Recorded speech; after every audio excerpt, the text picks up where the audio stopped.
All right.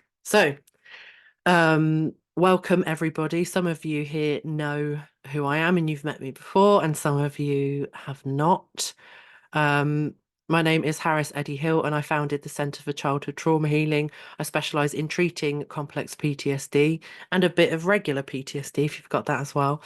Um, just a little bit about me. I'm also a trauma survivor. I had my PTSD, which was really severe, and I lived with for just about 20 years. I had that treated in 2 hours, and I had my complex PTSD treated in less than a year. I think in total it's like 25 sessions or something like that. And again, this is not magic. This is not, I'm not about to tell you to go outside and dance in the rain with no clothes on or to go and do anything magical. This is a really grounded, um, very kind of like simple thing. And once you realize how it works and also you start to have experiences of your own, you're like, oh, that's all it takes. And it's really interesting. Um, So I just want to recap a little bit about relational trauma. Obviously, you're here because you know that it's been relevant for some of your story, but just to kind of go over it again and maybe even think about some things that might be some realizations for you that might be helpful. Um, Obviously, complex trauma in relation to other people, relational meaning it could be your family, it could be your partners that you've had, it could be um, maybe even a co-worker or a long-term friend, it could be another family member. These are people who, over time, their treatment of you has majorly affected you.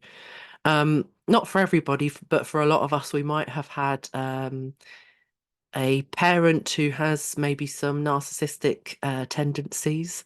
Obviously, we can only give our best guess because statistically, the majority of people with narcissistic personality disorder will never end up in therapy or in front of someone who could diagnose them.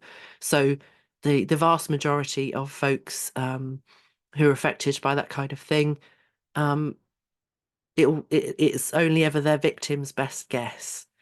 And that can be a tough place to be in because you know what you've experienced, and as you become more educated and more healed, you really begin to see it for what it is. But often we only can find kind of community and understanding in other survivors as well. And whilst that can be really healing in itself and a very positive thing, it may be that in my experience, there tends to be still two camps within other survivors a lot of the time. And that's those of us who are kind of like, I want to get over this. I want to have a better life. I want to attract healthier people and have healthy relationships and also know what I'm doing. And we're kind of like, we've reached a limit and we're ready to do something about it. And there are other people who are not in that space yet. And that can also be quite tough. I know that for me, I started my kind of healing journey about 11 years ago. That's when things really started to change for me. I had a brush with cancer, and that kind of really gave me a kick up the bum. And I was like, huh, I think that I need to do something about this. And I started to wake up and take myself more seriously. Excuse me. But in that time, there's a really clear delineation for me of all of the friends that I had made before that kind of, waking up and kind of sorting myself out and getting real. Um, they're all of those friends that I made before that point, and they're all the friends that I've made since.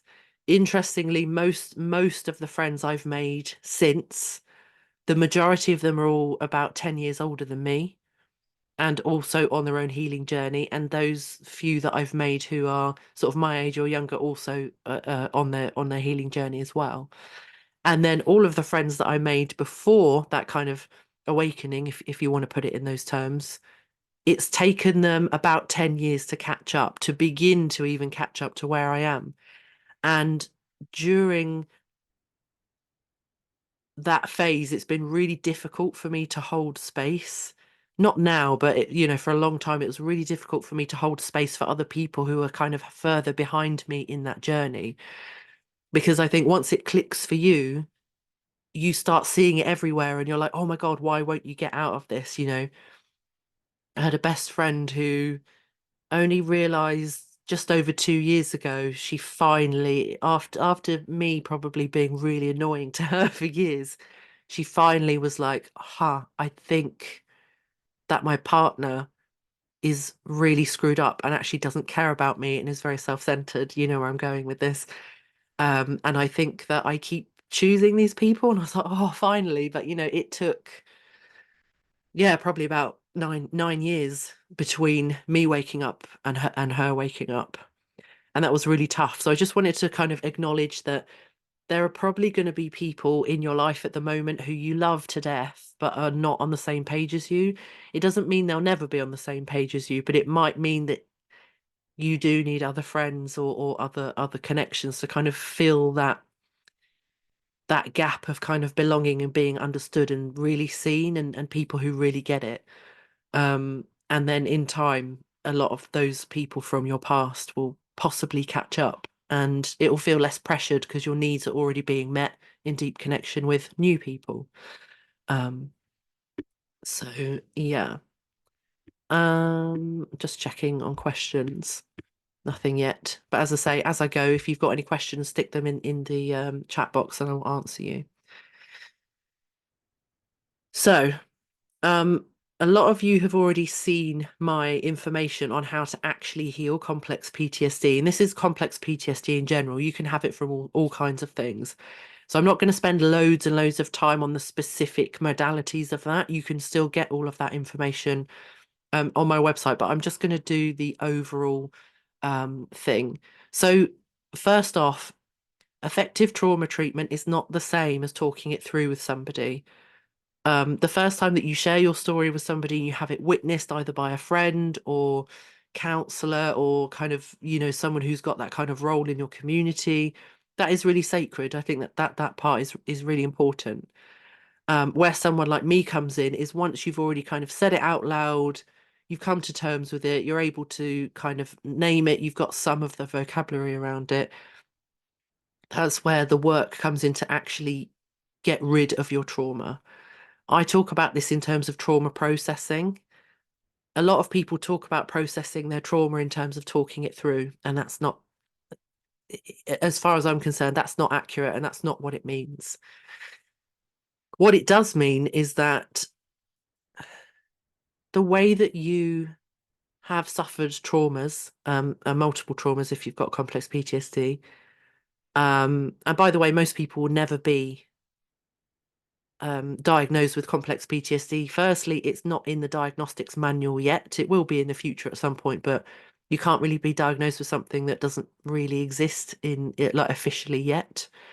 Obviously, for those of us in the sort of trauma industry, we know that it exists. There's no kind of doubt about whether it does. I think it's just like a technical thing of how they're going to put it into that manual eventually. And also, you don't need a diagnosis of complex PTSD in order to be treated. Um, for those of us, like me and in this profession, we see it from a mile away. It's not difficult to recognize, partly because of our profession, but also because we've been through it as well. Um, but anyway, any trauma of any kind is an emotional experience. So talking it through is good because it gives you language around it. It gives you a different perspective. You might, begin to soften your idea about how responsible you weren't and all of that kind of stuff. And then by the time you get to a point where you work with somebody like me, it doesn't have to be me, there's loads of people who do what I do. Not exactly, but roughly speaking, trauma processing. And the idea is that we give the brain the experience it needs in order to finish that trauma. So what that could look like, I'll give you an example, and I'm not going to share any like horrible details just because I'm gathering that you're here because you've got your own stuff and I don't want to trigger you. I want you to be able to receive what I'm saying um, in a relaxed as possible state. So as an example, when I had my PTSD treated, I'm just going to put this really gently, but I had an incident when I was a child. with a grown man. It was, it set off some really severe PTSD for me for nearly 20 years. Like it was so bad that I would read like a news headline on my phone or something and I would be instantly triggered. I've locked myself in cars before, in bathrooms. Um, it was really severe. And then by the time I had that treated, my practitioner took me back to the morning after this bad thing happened. And I just had this amazing, really healing conversation with my younger self. And it sounds really basic and stuff, but what came out of it was all of the feelings that I had that had never come out. It was all of the questions that that child me had and that were never answered. It was all of the information that needed to be had. It was all of the support that I had needed at that time. It was adult me saying, I totally believe you, and it wasn't your fault. This is what it's called, that type of abuse, that's what it's called. It wasn't your fault, adults aren't supposed to do that, all of that kind of thing. And it just gave me a resolution to that memory and to that experience. So if you think about trauma in terms of a thing that hasn't finished yet, what you do with a trauma practitioner like myself, um, is that we work together to work out what it is that your brain needs in order to finish that. Now that's same technique is used with regular PTSD or complex PTSD. But where the complex PTSD comes in, obviously, if you've got simple PTSD, like a car crash or a one-off incident, that's not necessarily going to massively change your brain, your psyche, your personality, your behavior in any massive way. It might make you avoid like getting in cars, or it might make you avoid being around certain people when you're on your own. But like overall day to day, your personality is not like you're still you. But when you've got complex PTSD, that's when it starts to warp who you would have become had you been safe. So you may, some people with complex PTSD might avoid a lot of close connection because in their experience, close connection is where the danger comes from. So they might avoid it. Some people will say to me like, "Oh, I love being in relationships and I pick really good people, but I don't have any friends." Conversely, people might say, "I've got loads of friends, but I don't date," not because they don't want to, but because, obviously some people aren't interested in that, and that's fine. But for a lot of people, they're avoiding romantic connection because they don't trust themselves to do it well and to pick the right people. So where complex PTSD treatment comes in, the first thing that we do is we look at your emotional integration. So for those of us who long term have survived people who've caused us complex PTSD, we might have issues with our emotions. A lot of people either don't have access to their anger, or they're very angry. It's very frequently one or the other. I didn't have access to my anger, and actually, in the family system that I grew up in, I had complex PTSD from that, and also from my earlier romantic relationships as well. And I used to I was in a way kind of groomed to be this very calm, very agreeable, very friendly, very like easygoing person. Like, yeah, yeah, like whatever's fine. I don't have any needs or boundaries. And it just meant that I was like an amazing doormat. I was a very, very good doormat. And I don't say that in any harsh way, but like, that's exactly the tools I needed at the time to survive. And it might be the same for some of you. Um, so the emotional part, that's where we begin to create some stability together. So, we start to get you in touch with your emotions, with your and your body. The emotions and the body are very linked. So if you've survived a really, really tough situation, often you've had to put aside certain emotions because you just haven't had the space to have them. So all of those parts of you that kind of got cut off, or you didn't have the luxury of having at the time, being cut off from all of those things is what creates instability. Excuse me. And so the very first part of the complex PTSD treatment, especially the way that I do it, is around emotional integration. This sounds really simple, but it's what provides you with the stability. To get to a point where you're friends with your emotions, where it doesn't matter what emotion turns up, you're not scared of it, you know it, you trust it, and you believe it, you listen. So that's the first part. The second part is around beliefs. What has all of this stuff that's happened to you made you believe? You might believe subconsciously that deep connection is scary. You might believe subconsciously that all of the people in your dating pool are all abusers or all horrible or all this or all that. Obviously, we might know logically that's not true, but I've supported friends who've had.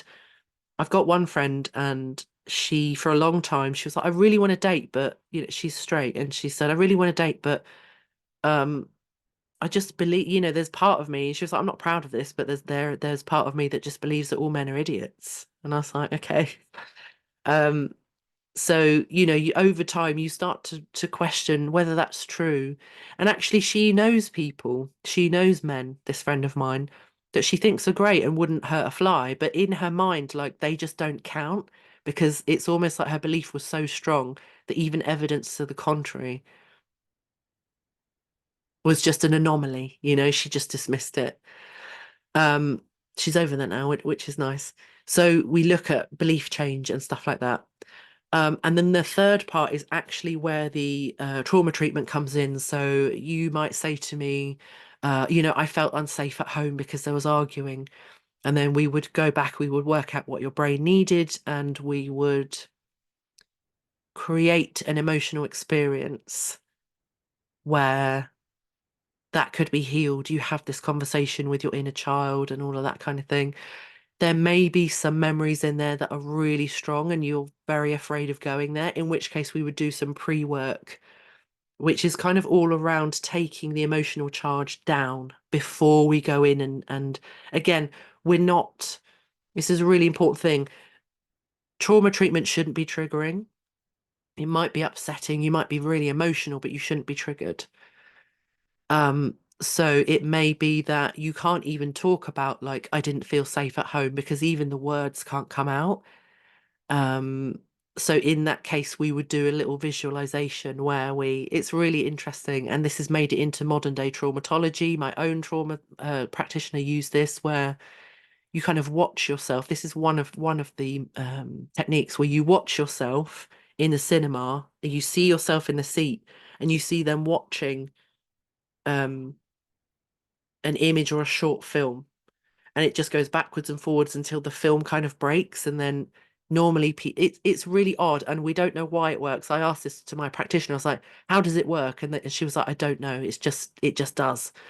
um so we might do something like that if something feels so emotionally charged that you can't even speak when you're there, or it just feels like too much. So interestingly, in the time that people work with me, actually, the actual processing of the complex trauma is actually a small part of what we end up doing. And then the fourth part is all around future building. And this is all about like, what relationships do I want to have? How do I want to behave? When there's a confrontation, how do I want to be able to show up? Because we can't avoid confrontation for our whole lives, but we can be in this really empowered space where we recognize when that confrontation is actually safe to have. It's normal to have a confrontation occasionally.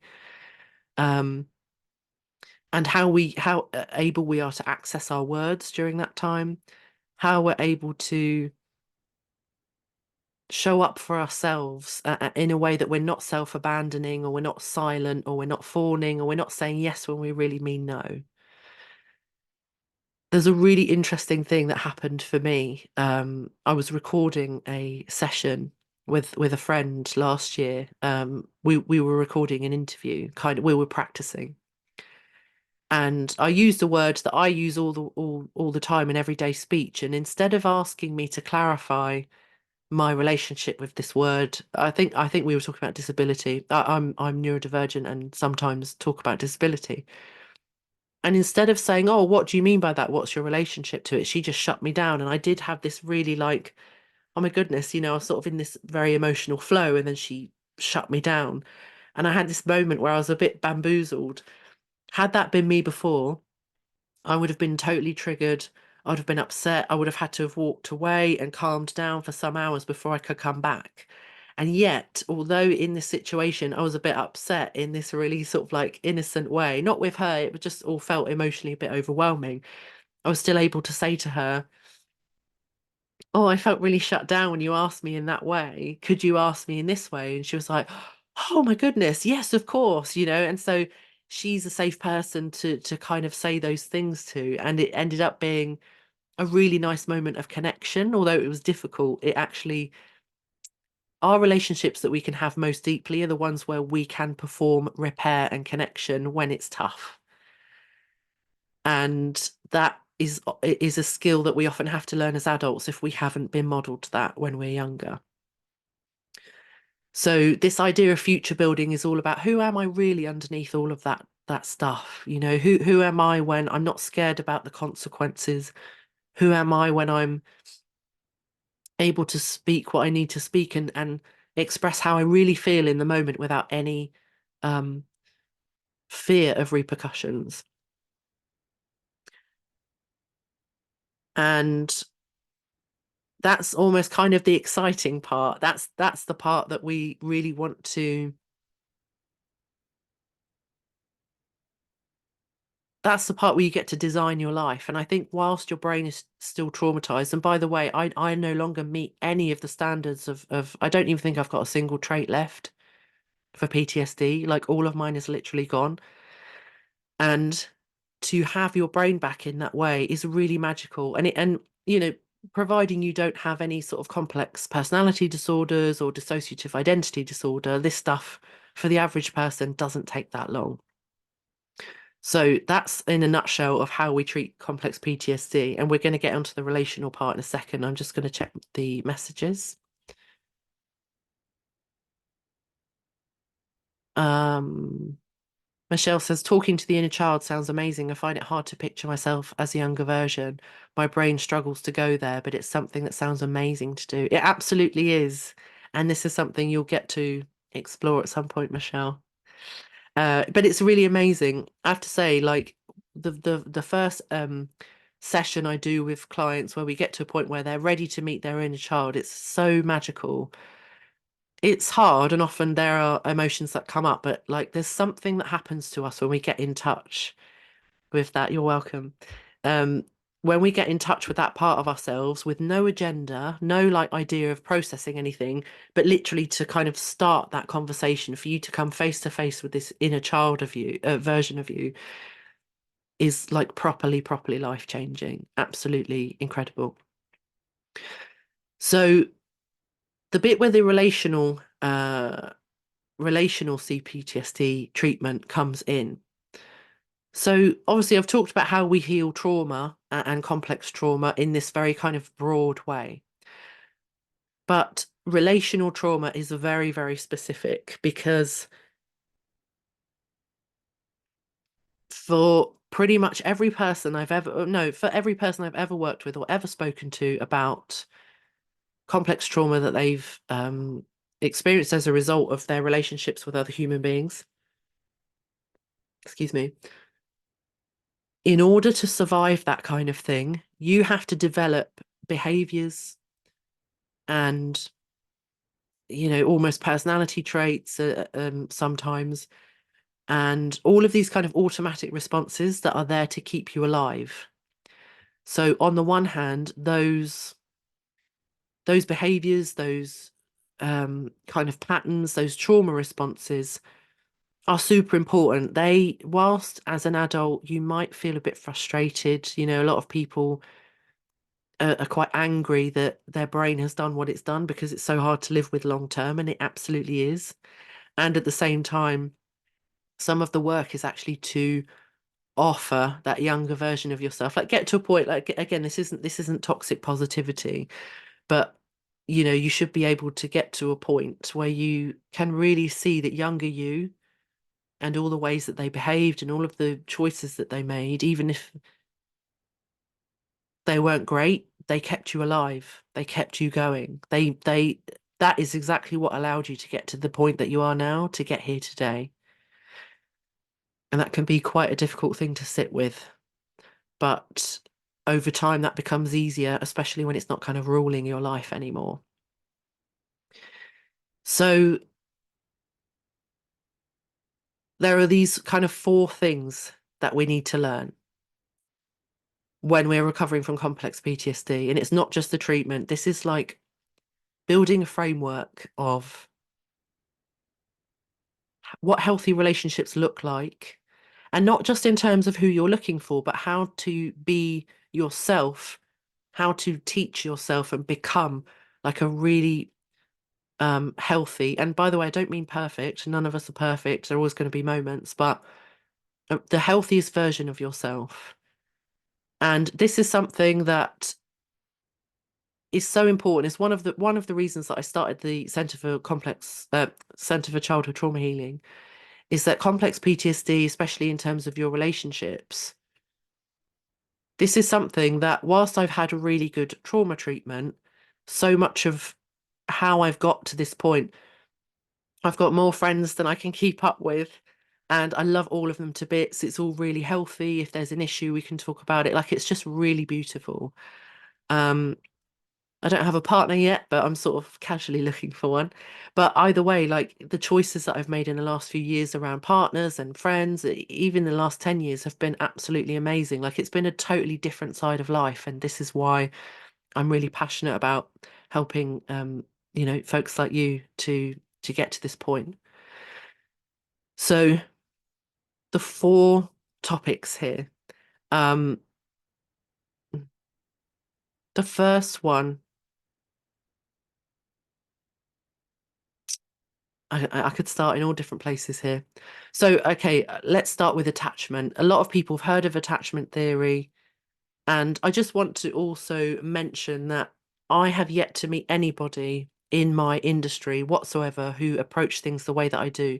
They might be an expert in treating trauma, or they might be an expert in attachment, or they might, usually each of these people is kind of a purist in one part, whereas I take a very holistic approach.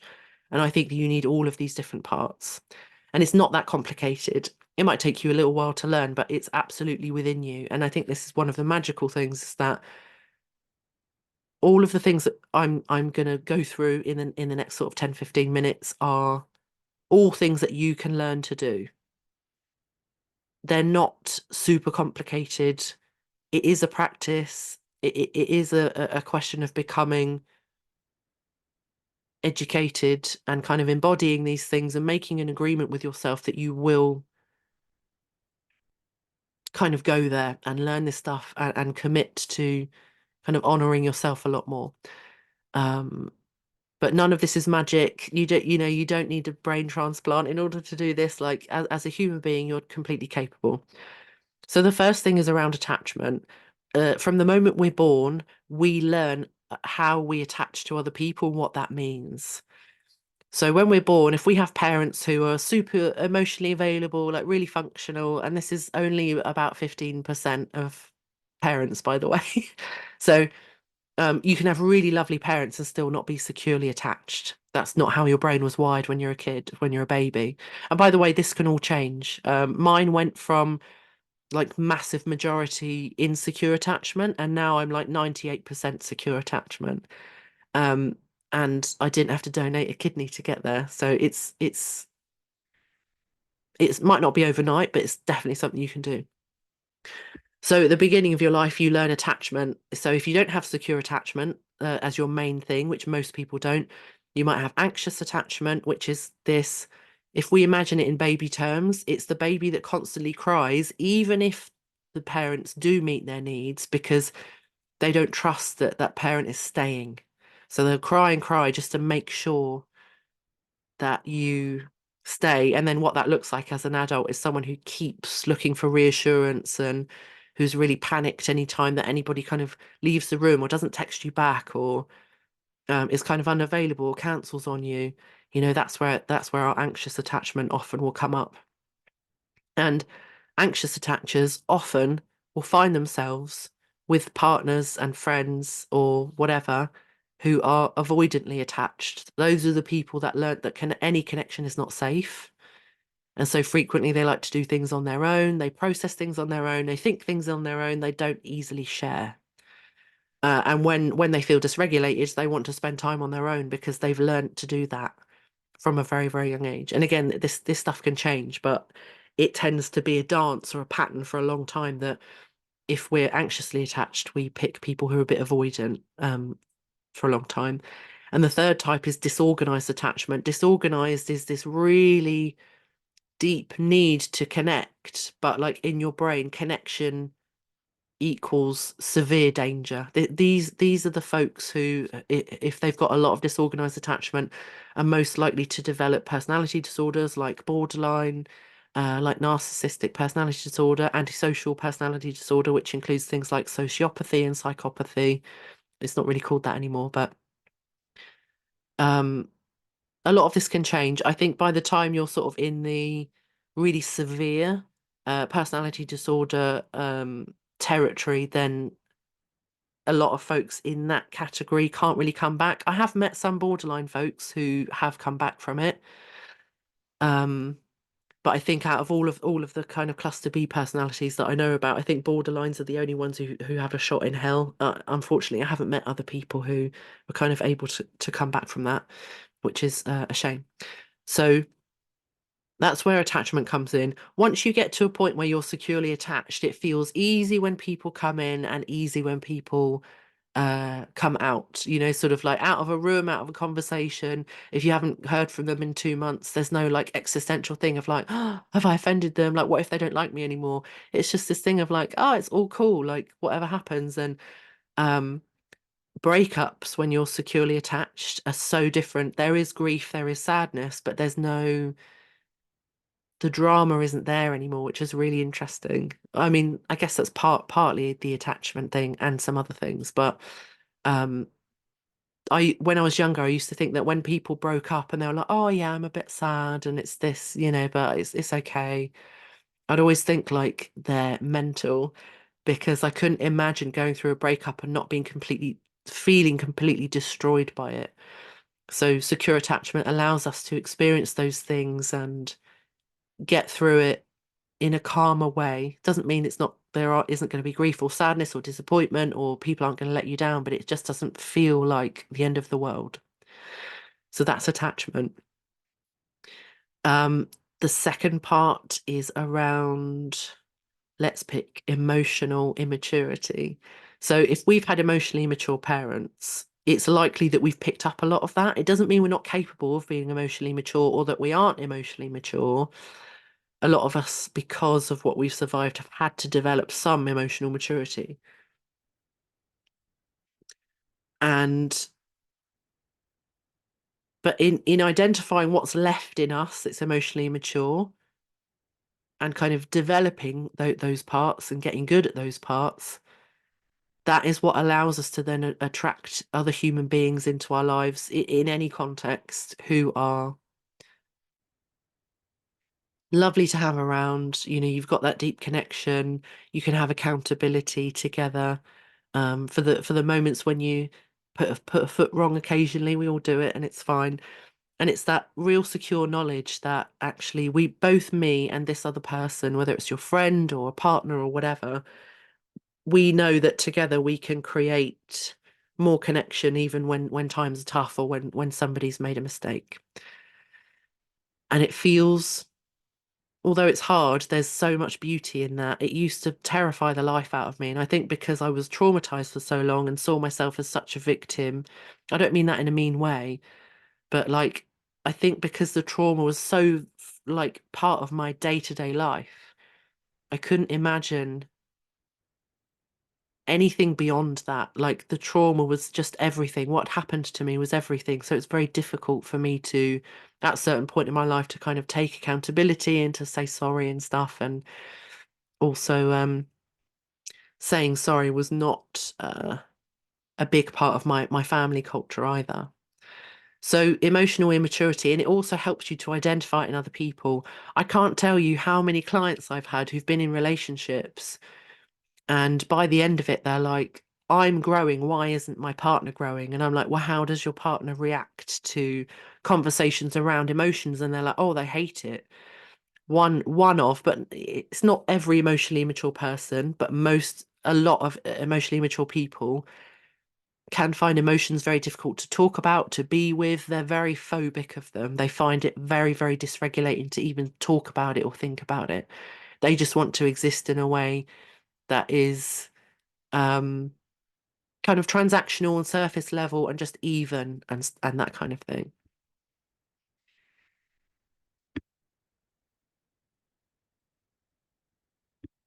So,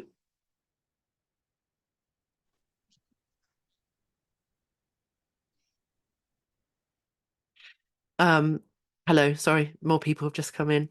If you have any questions, just pop them in the chat box. So, emotional immaturity, massive. If you've come from surviving a situation with complex PTSD and somebody who's kind of put you in that state, then actually your own emotional maturity has probably been stunted at some point and been, it's just under, it's sort of arrested development. So that's one of the really key things that you need to learn. The third part, so this is where this was one of probably the juiciest parts for me. One of the things that I learned was about this scale between codependency and narcissism. Um,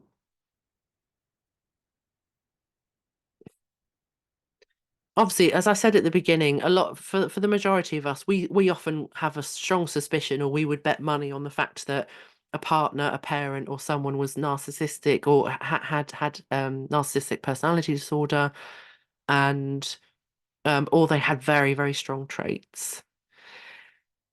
There has been so much in sort of social media and online in the last 10 years about narcissism and who's vulnerable to a narcissist. There's been recent suggestions that if you've got ADHD, you're super likely to fall into friendships and relationships as an adult with a narcissist. Someone else has suggested it's being an empath. But that doesn't seem to be the case. I really subscribe to Ross Rosenberg's book, The Human Magnet Syndrome. The idea is that you've got a scale, and narcissists at this end are completely self-orientated, and codependents at this end are completely others-orientated. So whilst it's unhealthy, they actually go together really well because you've got someone who's totally, they've got this wound within them that can only be met by feeding off of other people. And you've got the codependent who has survived through giving, giving, giving. I know of narcissists who also have things like ADHD and autism and stuff like that. It doesn't seem to be a common denominator in my experience, in any way. I do think that if you have ADHD and therefore possibly, not always, but possibly a dopamine regulation issue, then love bombing, which is what a lot of narcissists and very toxic folks will do at the beginning, they'll just like absolutely pile it on with, lots of compliments, attention, presents, taking you away. They really like pull it out for at least the first 6 months. If you've got ADHD dopamine regulation, that actually might maybe cause you to get a bit more hooked than somebody who doesn't have ADHD. So it could be a factor for some people, but as I say, I've met narcissists who also have ADHD anyway. So it's by no means a predictor in any way.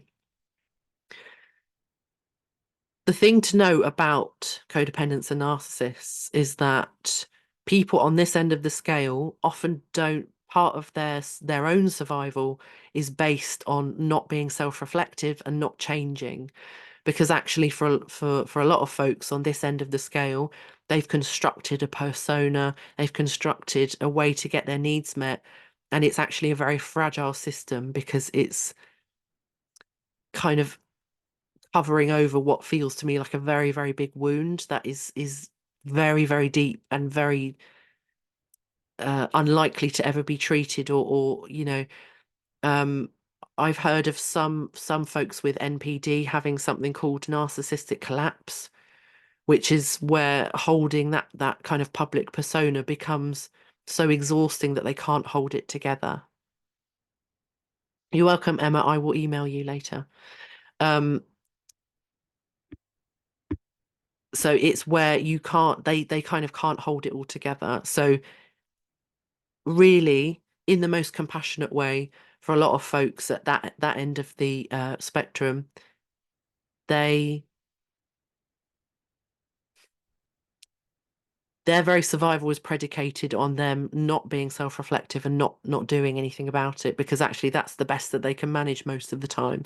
For those of us on this end of the scale of codependency, you've got things like perfectionism, anxiety, over organizing, over functioning, people pleasing, uh, self-abandonment. So, constantly doing things to please other people at your own expense.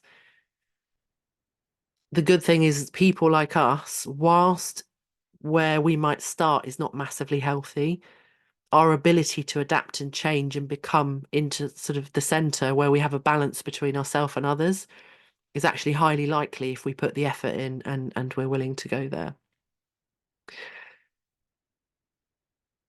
And then the fourth thing is vulnerability. I know a lot of us, and I think I count my earlier self as this.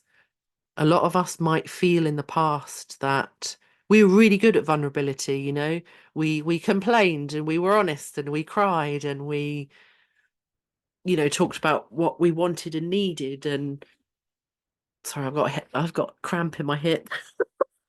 Sorry, bear with me. um Excuse me, I'm just going to stand up. I will be right back.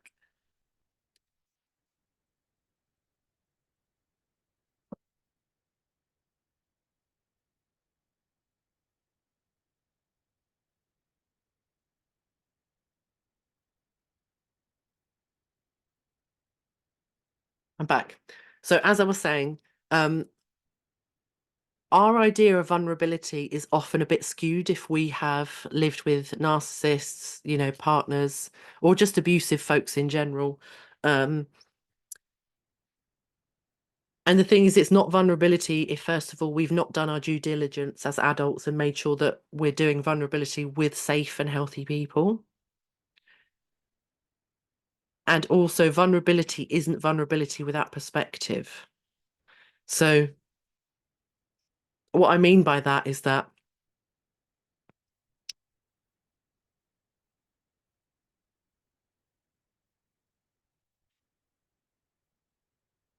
when I was younger, if you'd have asked me, are you vulnerable? Are you able to be vulnerable with people? I'd have said, yeah, I'm vulnerable all the time.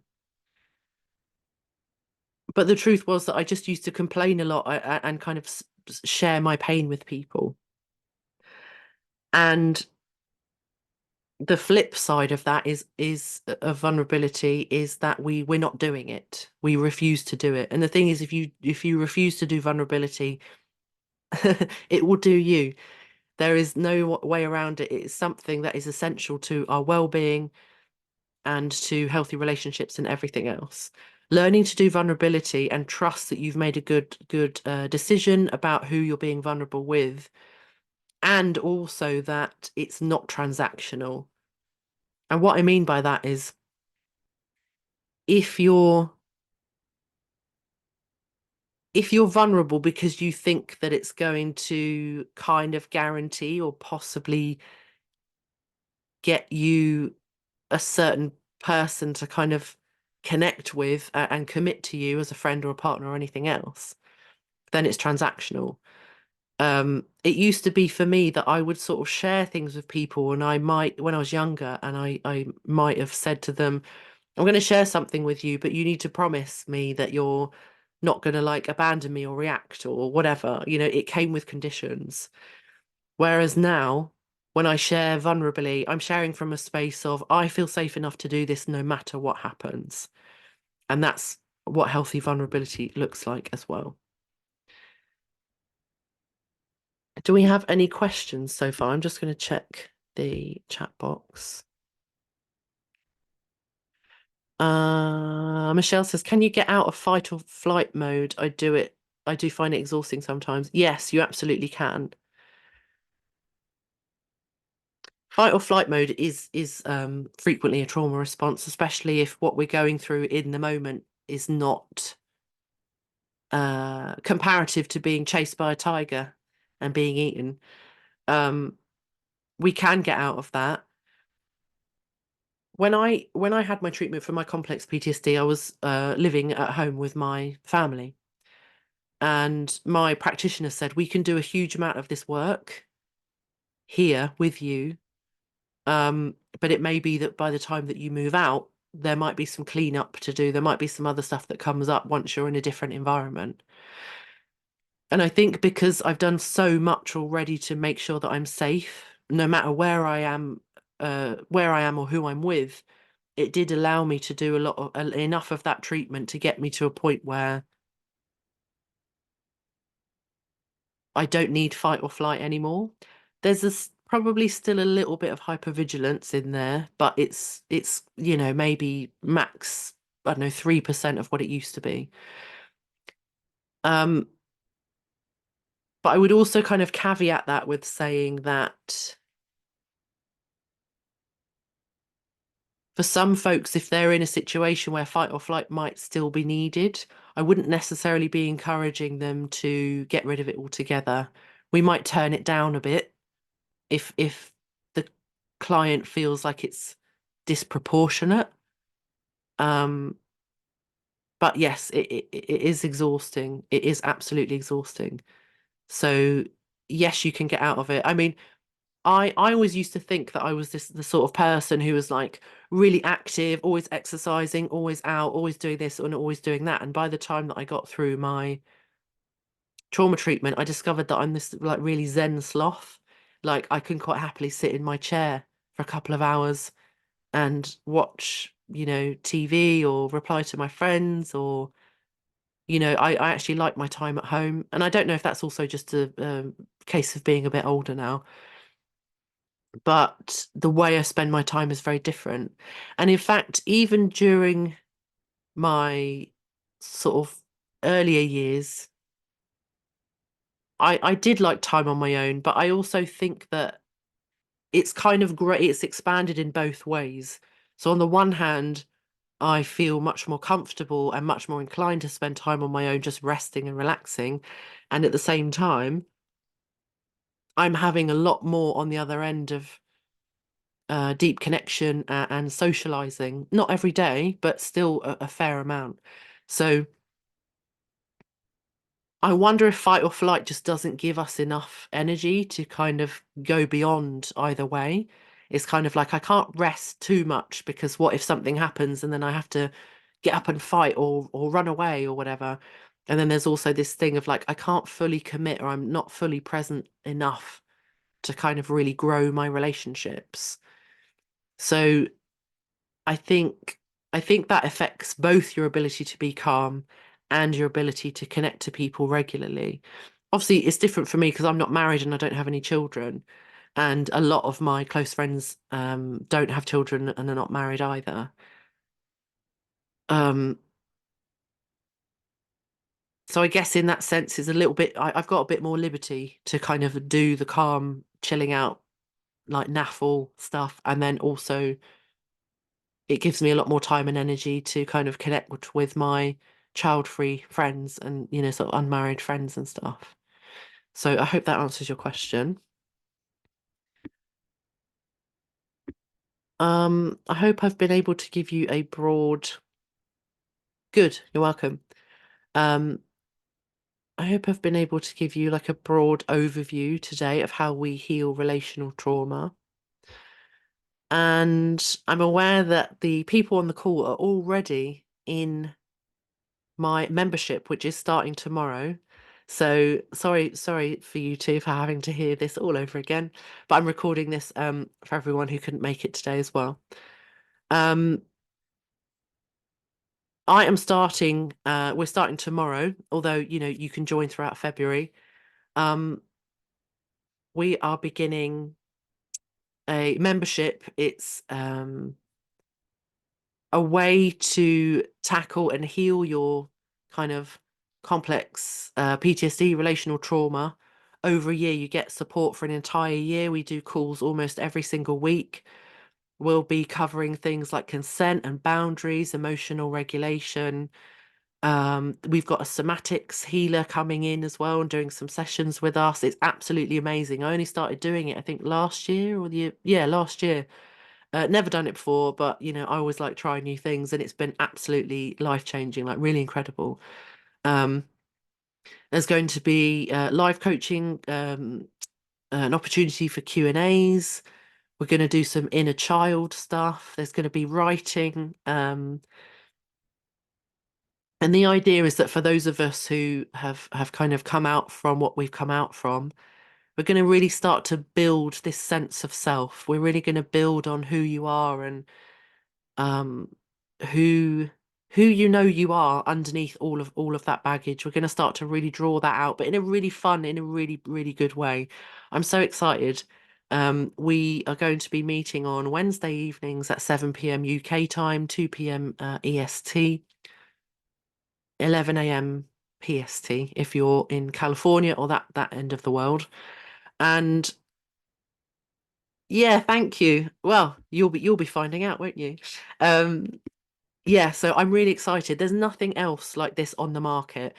At the moment, if you wanted to get this kind of level of help and it being this holistic and this integrated, you'd have to go to at least 5 or 6 different practitioners, if not more. And so I'm bringing this to you um kind of all in one. So you're gonna get a really expansive thing. We're all gonna also gonna discover things like safe touch, safe sensuality. We're not talking necessarily about sex here. It's more about listening to our bodies, getting back in contact with our bodies again, knowing what feels good and what doesn't feel good, and because so much of trauma takes us out of our body, or we might be aware of what our body's saying, but we don't always connect that to what we're saying or how we're behaving. So, and this is also about building the life that you want. We're going to cover some business stuff as well if people start to think about that. Um, I know a lot of folks in our kind of situation often don't like doing jobs long term that are transactional. We need to do something that's deep because so much of our life has been taken up by the wrong things that we want to fill it with very strongly the right things and things that really light us up. And I think we're all aware that our life has kind of already been taken over by a lot of things that we didn't want or consent to. And I think for a lot of us, it's really important that we do something that we love going forward, or that we just make sure we're doing it in a way that's congruent to us and that definitely is filling our cup and that we're turning up as we wish to. So it's going to be the most amazing year. We're literally running from tomorrow until the end of January, the first cohort, and I would really, really love for you to join. The lowest tier is currently £99, but at the end of this month, that will be going up to 149. That's a subscription per month. You can also pay in full. And then if you also want the opportunity to have some one-to-one sessions where we actually treat your trauma, that's the actual part where we would do that trauma processing. I can't do that in a group setting at the moment. I haven't worked out how I could do that safely. But we do everything else around that in the membership. And then most people will need, in terms of actual trauma processing, by the time you've really laid out what it is that you're dealing with and we've really pinpointed stuff, most people will need probably a maximum of 12 unless you've got a huge amount of baggage, and it could be more, it could be 24, but again, it depends. You can use those sessions for whatever you want. um I mentioned the business stuff because I'm also a seasoned entrepreneur. This is my fourth profitable business, so really enjoying it, and I really love that aspect of it as well. And I really want more of us to get the opportunity to kind of do what we love and make money from it, and not be kind of, if we don't want to, at the hands of potentially the wrong people, the wrong employers, the wrong clients ever again, because life's too short. So If you want to join that, I really invite you to. It's going to be the most transformational thing for your mental health that you've ever done. There's not anything else like this on the internet presently. So if there's no final questions, we will end there. This will be I have recorded this session so that you can catch up. So if you're watching on the replay, if you've got any questions, please do email me. Just reply to the email that this video will arrive to you in. And yeah, I would love to see some of you inside of the membership. Oh, you're very welcome. Michelle says, thank you for your time today. Very informative as always. You're very welcome. Are there any other questions? Anything else that needs covering? Anything else? I'll just wait for a second because I think I see typing going on.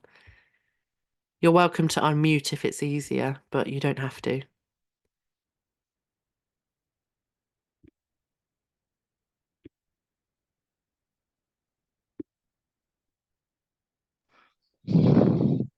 Hey, Hi.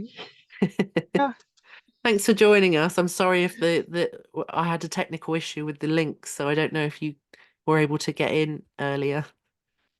No, it's been just one of those busy days. I ended up going to go through my calendar anyway because Eventbrite was Um, saying it was on the old time frame. No problem.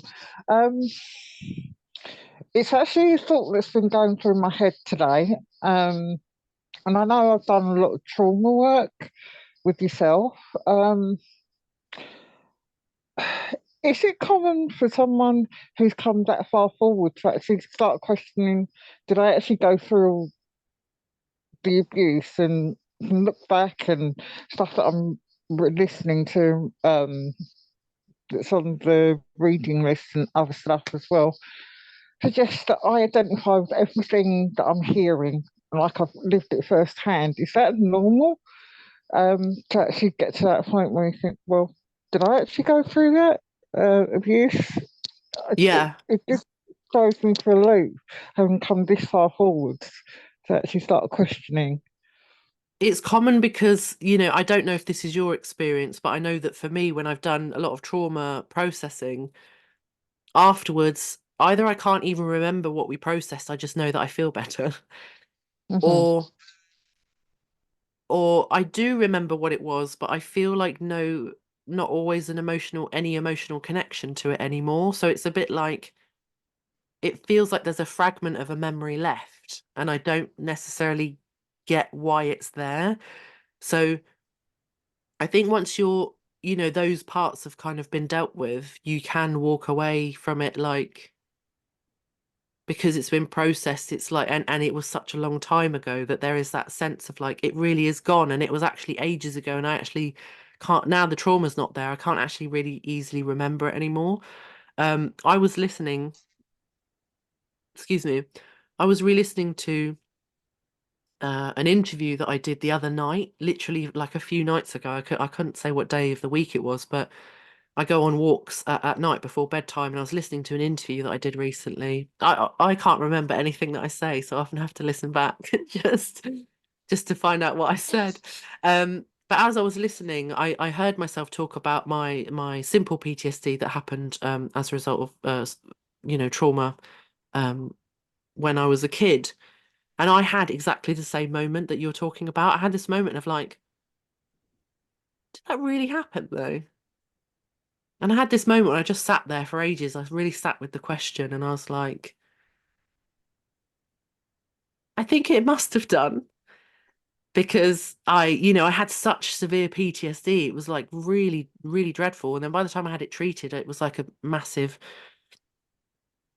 relief and breath of fresh air. So I was like, well, I guess that's what my childhood self needed to heal. And that's what we healed. And now I'm better. So in a weird way, I guess I also had to make peace with this thing of like, well, that's all I've got. That's all the evidence I've got, and I guess that has to be enough. I can relate to this because so there's stuff that I can go back to, and my sister says, "No, that didn't happen to us. What are you talking about? No, but not." And I'm kind of like, "Yes, it did. It did happen." And then you think you're going crazy because you're like, "Did I? Did I? Didn't I?" It's really so. I'm with you on that one. I Yeah. mean, I think the situation with me is the person in question that I received the abuse from, an immediate family member. Um, to the outside world, this person was, put it this way, this person was nominated for a community award and actually won it. So I'm actually start thinking, that's not what goes on behind closed doors. And I think it's this. It's more of the what they call a fragile narcissist or covert narcissist, where everything happens behind closed doors, and everyone else has got this image of this person, and it's a case of, um, I know things happen because I know at a certain age I said I want out of this. So I know it happened, but it's just, yeah, it's just been going around in my brain today. But yeah, that's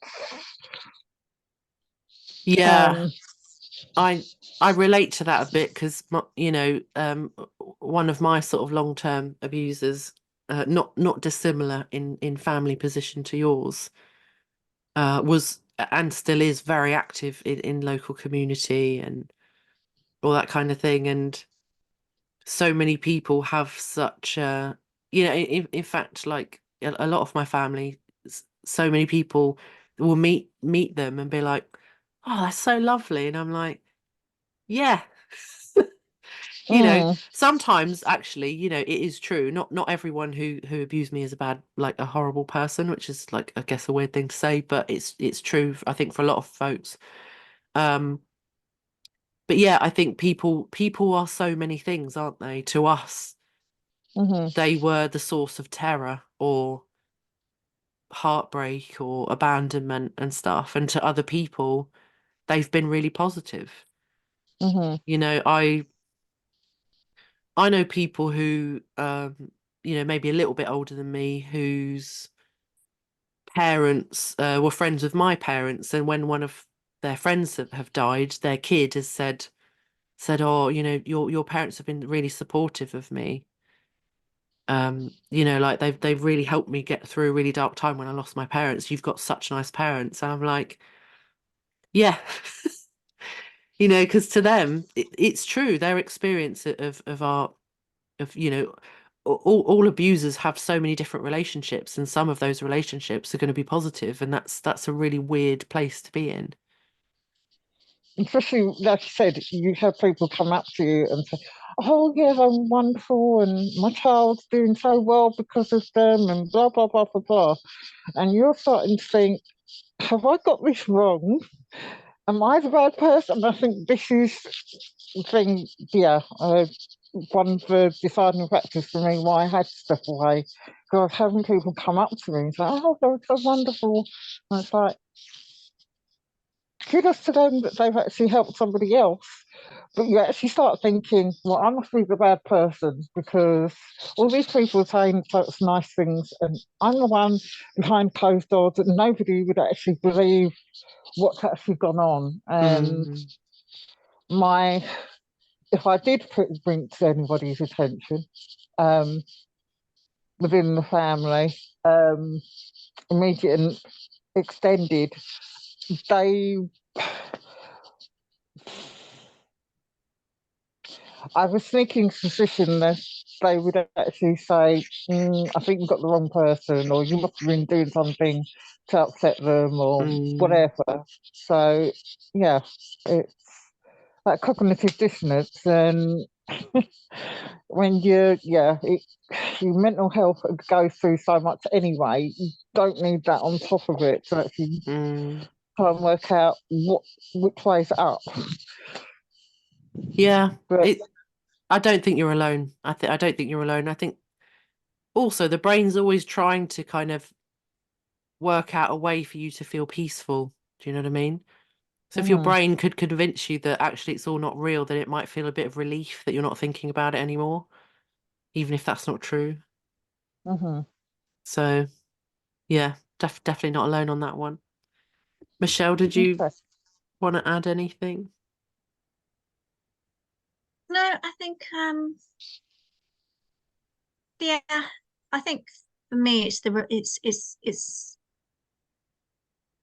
probably the same thing, is that you start to doubt yourself in the sense that you kind of you start thinking about particular individuals that you then all you see is the bad, bad, bad, bad, bad, and you go, am I focusing too much? Is it, are they actually that person, or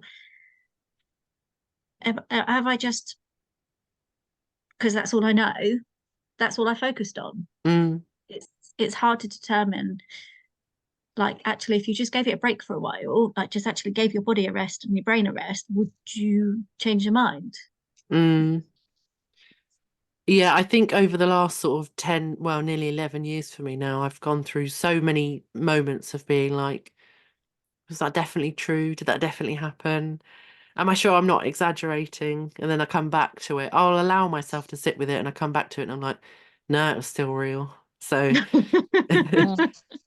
it's I mean, it's unfortunately common. Unfortunately common. But I can. Sorry to jump in. yeah, yeah. Um, if I can look back and think of um the narcissistic rage that I've had to experience, the thing where they hook you in and the whole distrust that goes in like 5 seconds, and it's like I'm not going to trust this person again. I know they are significant caregiver in my life, but and you do the same thing over and the same thing repeats again. It's like, what the hell's going on? So yeah, I can actually look back to those times. And I know it's real. It may not have been. I don't know. I guess if I'm putting it in terms of, it wasn't physical abuse and those. Do you understand what I'm trying to say? Yeah, I think emotional psychological abuse is so weird. It's such an odd thing. It's so difficult to pin down. Mhm. I mean, I had one patient at the NHS and she's a really lovely lady in her 40s, single mum. Um, and she would talk in great depth about what happened in her childhood between her parents and all of that kind of thing. And she really knew what she was saying. Like she could really easily identify her complex trauma. But at one point, I just sort of said, well, for those of us who are sort of childhood trauma survivors, and she was like, do I have childhood trauma? And I was like, um, I didn't, I don't want to put words in people's mouths. Mhm. I don't want to label it for them. I want them to come to their own, um, and I was like, oh, I'm so sorry. I really thought that's what we were talking about, but I've just realized that actually we've never named it in that way. And she was really shocked. So I think it's the very nature of having relational complex PTSD that we either don't even realize that's what it is, or the label seems so severe compared to like what we can think of or just how it feels. So when I was having treatment for my complex PTSD, one of my best friends, and sorry if I'm repeating myself if you heard me say this before, but I just thought it was really funny.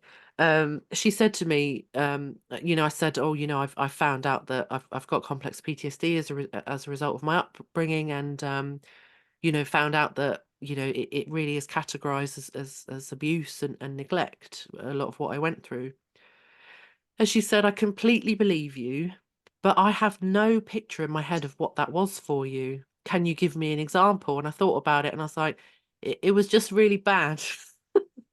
And she was like, okay. And I was like, if I think of something, I'll give you an example. And over time, interestingly, after I'd had the trauma treatment, then all these memories were popping up. And it wasn't hard, but I was just like, oh, wow, I've totally forgotten about that. you know, because I'd already processed it. I wasn't upset by it. I was like, oh, I have a bit of information, so a memory I'd completely forgotten about, and I'd be like, I remembered the thing, and she's like, tell me what the thing is, and I'd say, you know, I'd give an example or of what I'd remembered, and she was like, wow, that's really fucking bad, and I was like, yeah, it really is. Isn't it? So I think that it's really normal because it's such a weird, nebulous, like wibbly wobbly, random thing to be able to name and to um say it with confidence that yes, that's definitely what it was and that's definitely what happened, because it's such a weird thing. And you know, like simple PTSD, like a one bad thing happened or a couple of bad things happened. You know, I lived in a war zone for 2 days, or my plane crashed, or you know, I was assaulted or whatever. Those individual things, we collectively can just be like, yes, I totally see that that's PTSD and where you got that from. That makes perfect sense. But when it Yeah. comes to the complex stuff, that's where we're like, it was the death of 1,000 cuts. It was so many little things all together that come together to make the complex PTSD.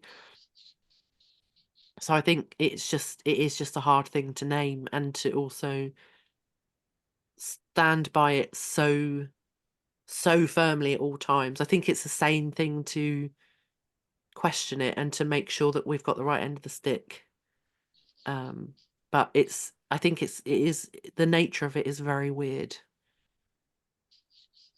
So yeah. Mm. But going back to, I mean, when I actually first unearthed what I was dealing with, I can't even remember the site, and all these things were coming up, and it's like that's everything that I've ever experienced. That's everything that's ever been um, presented to me by this person, and it's like, and I didn't know the name MPD at that point in time. Didn't know that's what I was dealing with because it was a Christian family and therefore Caribbean background, strict upbringing, and I just took it strict upbringing. That's all this is. Um, and then to actually see this site and everything that I'd ever experienced was actually, and that's when I went deeper and found lots of different people who are actually talking about MPDs, and it's like, yeah, this is real. Mm, I may not have cigarette burns or bruises or whatever else, but this is definitely real. And yeah, that's where my journey began. But the person I first came across, um, and it's related to what I've actually been saying, just because you didn't have cigarettes put out on you or whatever, doesn't mean that you didn't go through abuse. It's just emotional abuse is just one of those really, it's hard to actually quantify it yes, yeah. because you can't see it. And yeah, and that's, I guess that's where I actually got to actually questioning myself today. It's like, Mm, yeah, I did. I wouldn't have gone and you know how long I've been, this is over 10 years or so I've been looking at this. Um, like I said, yeah, I didn't know that term existed, and I didn't know that's what this person was presenting as. mm, It's like, oh, okay, makes a lot of sense. Everything else that's actually transpired in our family, mm, um, and yeah, just seeing a relationship with a sibling of this person, and them trying to correct this sibling. And this person's a grown adult, got children of her own. Um, um, yeah, yeah, it is definitely there. mm. Um, Yeah, I think it is that self-validation thing. And also, I guess in a way, it almost doesn't matter what we label it or what we, you know, the fact is that you're living with it, you know, and it's something that you know, need help with, and it's just there, you know, whatever you label it, or whether other people get it or don't get it, or, you know, the fact that as adults we have struggled so much with, you know, relationships, or kind of still being haunted by things that happened sort of 40, 50 or whatever years ago, that's enough of a reason, right? You don't need any more reason than that. Hmm. Yeah. All right. We're gonna draw Thank to you. a close. Michelle, did you have any final? No, I was just going to say I'm going to have to run off now, and let you go, honey. So, thank you very much. Appreciate Thank you. tonight. When I send out this replay, are you happy for me to keep our chat on the end for the Yeah, it's yeah, okay. Hmm. yeah. Whatever you want to do is absolutely fine. Yeah. Thank you. Mary, you happy with that? Yeah, absolutely. Okay. Awesome. Just double checking. All right, well, have a lovely evening. I will see you tomorrow. All right. All right. Okay. Take care. Take care. All right. Nice to meet you, Bye. Michelle. And All you, right. Mary. Take care. Bye Okay. bye. Take care. See Bye you bye. tomorrow. Bye Bye. bye. See you tomorrow. Bye Bye. bye. Bye.